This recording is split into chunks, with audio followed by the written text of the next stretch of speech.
এই দেশকে যারা ভালোবাসে, এই দেশকে যারা বুকে ধারণ করে, আমার মনে হয় যে এত বছর পর একটা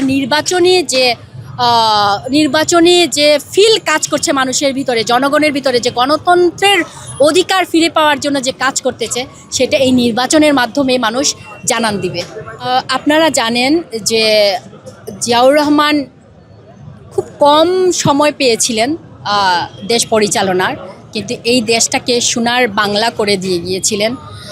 তো তারপর হচ্ছে যখন আমাদের নেত্রী ক্ষমতা পেলেন, উনি দেখেন তখনকার সময় উনি চিন্তা করেছেন নারীদেরকে কিভাবে আগানো যায়। আপনারা জানেন যে একটা শিক্ষিত মা একটা সংসারে দিলে সেই সংসারটা আসলে ফুলের বাগান হয়ে যায়।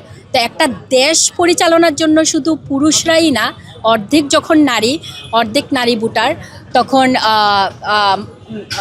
আমাদের নেত্রী দেখেছেন যে নারীদের জন্য কাজ করেছেন। তার ব্যতিক্রম কিন্তু আমাদের নেতাও না, উনিও চিন্তা করেছেন যে কৃষকদের জন্য কি করা যায়, নারীদের জন্য কি করা যায়, সেই চিন্তা নিয়েই সবসময় কাজ করে গেছেন। তো আমার মনে হয় যার যার যোগ্য সম্মানটুকু আমার নেতা দিয়ে যাবেন।